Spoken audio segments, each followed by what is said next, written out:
Welcome to the 6th episode of the Animorphs Read-Along broadcast. Today we are talking about Book 6, The Capture. This book is really about the relationship between Jake and Tom and how Jake is dealing with living in a house with a Yeerk. This war with the Yeerks is really starting to take its toll, but for Jake especially, the one place that he should be able to sort of feel safe and get away from it all is probably the worst place for him because his brother is a Yeerk. There's this scene in the kitchen where Tom and Jake are talking over breakfast, and it looks like such a normal scene, but there's this undercurrent of tension. Jake has been spying on Tom to get information on the Yeerks, and he's discovered the Yeerks are opening up a new wing of the hospital. And this is big because it would be very easy for them to use their influence at a hospital to make people into controllers. Tom seems to be very connected to this project at the hospital, and Jake is worried that if Tom's Yeerk fails Visser 3, then Tom will end up getting killed. And Jake, of course, being a good leader, realizes that he can't put missions on hold for personal reasons. We have to do what's right for the planet and the human race. The two new morphs in this book are roaches and flies, both of which turn out to be extremely useful. The morphing process is pretty disgusting and people are like barfing, and Marco has his eyes closed the whole time. The actual morphs themselves are not that bad. A fly in particular is really fun. They end up deducing that there must be a Yeerk pool in the hospital, so they go to the hospital to try and destroy that Yeerk pool. In the process, Jake ends up getting infested by a Yeerk, who is, by the world's greatest coincidence, the same Yeerk who has been infesting Tom all this time. It's a little far-fetched, but it makes for some really compelling storytelling, so I'll allow it. Throughout this entire book, Jake has been having these recurring nightmares where he is in Tiger Morph and he's hunting Tom in this sort of cold-blooded predator mind.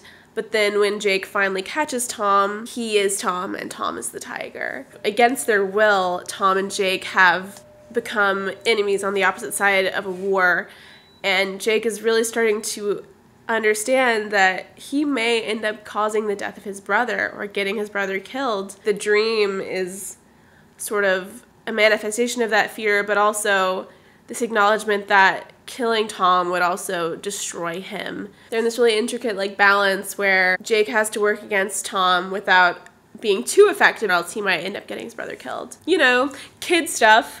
It's really exciting to sort of see the other side of a Yeerk infestation and getting to experience through Jake's eyes what it's like to have a Yeerk host and sort of understanding the full spectrum of horror. Even though it controls Jake's brain, it can still slip up, and so they got extremely lucky. Whenever the Yeerk sees Axe for the first time, he has this brief second of pure Yeerk rage, and it shows on his face for just a moment. It was enough to sort of make the gang suspicious, and they took care of business. We learn a lot about the Yeerks in this book. The Yeerk also alludes to some sort of dark moment in Andalite history. We learn a little bit about the Yeerk social and political hierarchies. We also get one of my favorite Animorph quotes ever when Jake says, "Earth, it's a tough neighborhood."